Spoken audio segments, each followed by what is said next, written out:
कभी सोचा है कि हम प्यार क्यों करते हैं, धोखा क्यों देते हैं, या फिर कामयाबी के पीछे पागलों की तरह क्यों भागते हैं?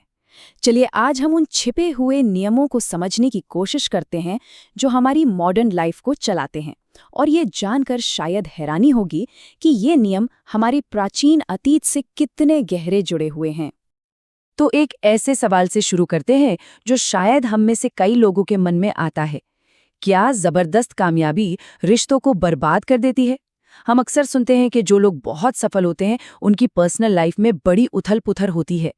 तो क्या ये सिर्फ एक इत्तेफाक है या इसके पीछे कोई गहरा कारण छिपा है? इस मुश्किल सवाल का जवाब ढूंढने के लिए हम भारत के सबसे सम्मानित शिक्षकों में से एक विकास दिव्यकीर्ति जी के विचारों की मदद लेंगे। और यकीन मानिए, उनके नज़रिए आपको चौंका सकते हैं।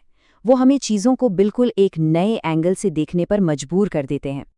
दिव्यकीर्ति जी का तर्क है कि प्यार, धोखा और एम्बिशन के जो नियम हैं वो समाज ने नहीं लिखे हैं, बल्कि वो तो हमारे एवोल्यूशन ने हमारे डीएनए में लिखे हैं। ये एक ऐसा आइडिया है जो हमारे बर्ताव को देखने का हमारा पूरा नजरिया ही बदल सकता है।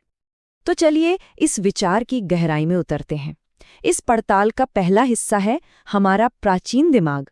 मतलब हम उस सॉफ्टवेयर को समझने की कोशिश करेंगे जो हमारी जिंदगी को चला रहा है और अक्सर हमें पता भी नहीं चलता। ये सारी बातें एक बहुत ही फैसिनेटिंग फील्ड से आती हैं जिसे कहते हैं इवोल्यूशनरी साइकोलॉजी। ये थियरी कहती है कि हमारे आज के जो भी बर्ताव हैं, चाहे वो पार्टनर चुनना हो या एम्बिशन, ये सब उन साइकोलॉजिकल ट्रेट से चलते हैं जो हजारों साल पहले हमारे पूर्वजों को जिंदा रहने में मदद करते थे। और इसकी सबसे बड़ी मिसाल कहाँ दिखती है? वो दिखती है हमारे सबसे ज़रूरी फैसलों में से एक में, कि हम अनजाने में सबकॉन्शियसली अपना पार्टनर कैसे चुनते हैं। यहीं पर हमारा वो प्राचीन दिमाग सबसे ज़्यादा एक्टिव होता है। यहाँ ना दो अलग अलग अनकहे ड्राइव्स काम करते हैं। इस थियरी के मुताबिक पुरुष अनजाने में हेल्थ और फर्टिलिटी के संकेत ढूंढते हैं ताकि उनके जीन्स आगे बढ़ सकें। वहीं महिलाएं एक ऐसे पार्टनर की तलाश करती हैं जो सिक्योरिटी और रिसोर्सेज दे सके ताकि बच्चे सुरक्षित रूप से बड़े हो सके। जैसा कि दिव्यकीर्ति जी एक किताब का जिक्र करते हुए कहते हैं, it's not you, it's biology. मतलब ये आपकी गलती नहीं, ये तो बायोलॉजी का खेल है। ये एक पावरफुल रिमाइंडर है कि हमारे कई काम हमारी पर्सनल चॉइस से ज्यादा हमारे इंस्टिंक्ट से तय होते हैं। तो ठीक है, हमने अपने दिमाग के एंशिएंट सॉफ्टवेयर को तो समझ लिया। अब आते हैं अगले हिस्से पर, सोसाइटी वर्सेस आवर नेचर। यहाँ हम हमारी इंस्टिंक्ट्स और आज के समाज के नियमों के बीच की बड़ी टक्कर को देखेंगे। एक ऐसी टक्कर जो हम सबके अंदर चलती रहती है। और ये टक्कर सबसे साफ कहाँ दिखती है? मोनोगमी यानी एक विवाह के आइडिया में। समाज हमसे उम्मीद करता है कि हम एक ही पार्टनर के प्रति वफादार रहें, पर क्या हमारी नेचर हमेशा इससे सहमत होती है? यही वो सवाल है जो न जाने कितने रिश्तों में उथल-पुथल मचाता है।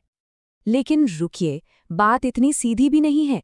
दिव्यकीर्ति जी के मुताबिक जब हम मोनोगमी कहते हैं तो क्या हम सब एक ही चीज के बारे में बात कर रहे होते हैं?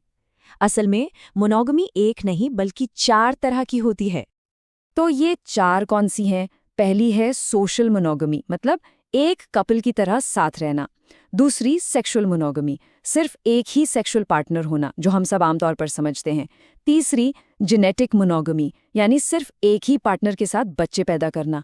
और चौथी मेंटल मोनोगमी, मतलब किसी और के बारे में सोचना तक नहीं, जो जैसा कि दिव्यकीर्ति जी कहते हैं लगभग नामुमकिन है। तो देखिए, यहीं पर एक बड़ा कॉन्फ्लिक्ट पैदा होता है। एक तरफ है हमारे जीन्स जो कुछ नया, कुछ अलग चाहते हैं, और दूसरी तरफ है हमारा समाज जो स्टेबिलिटी और मोनोगमी की मांग करता है। ये टकराव हम सबके अंदर चलता रहता है। और दिव्यकीर्ति जी के मुताबिक चीटिंग की जड़ यही है। ये किसी के मॉरल फेलियर की बात नहीं है, बल्कि हमारी बायोलॉजी और सोशल स्ट्रक्चर्स के बीच के गहरे टकराव का एक नतीजा है। इस बात को एक अफ्रीकी कहावत बहुत अच्छे से समझाती है। Mother is a fact, father is a faith. यानी माँ कौन है ये एक सच है, पिता कौन है ये एक विश्वास है। ये उस बायोलॉजिकल रियलिटी को दिखाता है जिसे संभालने के लिए ही मोनोगमी जैसे सोशल नियम बनाए गए थे।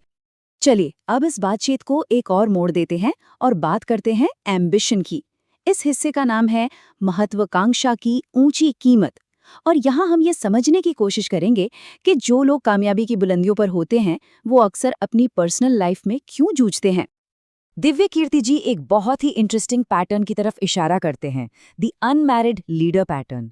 कई बेहद कामयाब लोग जैसे नरेंद्र मोदी जी, एपीजे अब्दुल कलाम साहब, योगी आदित्यनाथ जी और ममता बनर्जी अपने मिशन पर फोकस करने के लिए सिंगल ही रहे।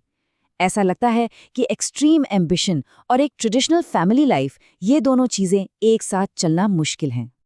और जो लोग शादी करते भी हैं उनमें भी अक्सर देखा गया है कि जबरदस्त कामयाबी या तो रिश्ते के टूटने से ठीक पहले आती है या ठीक बाद में।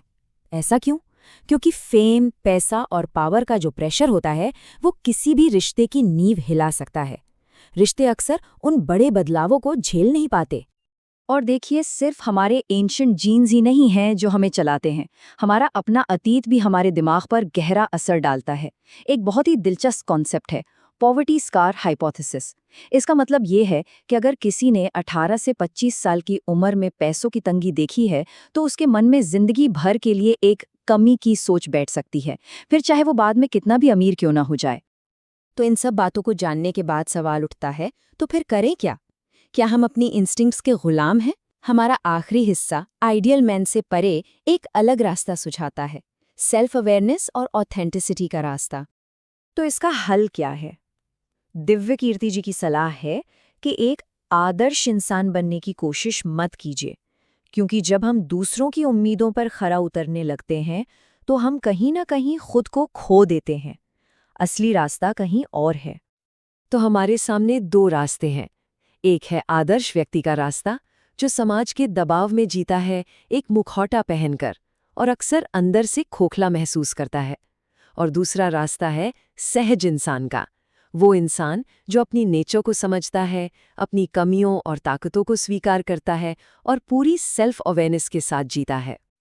तो बात का सार ये है कि हमें अपनी इंस्टिंक्ट्स का गुलाम नहीं बनना है, बल्कि उन अनदेखी ताकतों को समझना है जो हमें चलाती हैं। देखिए, अवेयरनेस ही ऑथेंटिक लाइफ की तरफ पहला कदम है। जब हम ये समझ जाते हैं कि हम जो करते हैं वो क्यों करते हैं, तब हमारे पास एक चॉइस होती है। और आखिर में एक सवाल सबके लिए, क्या जिंदगी समाज के बनाए नियमों के हिसाब से जी जा रही है या फिर अपनी नेचर की गहरी समझ के साथ? इसका जवाब सिर्फ अपने अंदर ही मिल सकता है, और वो जवाब जिंदगी की दिशा हमेशा के लिए बदल सकता है।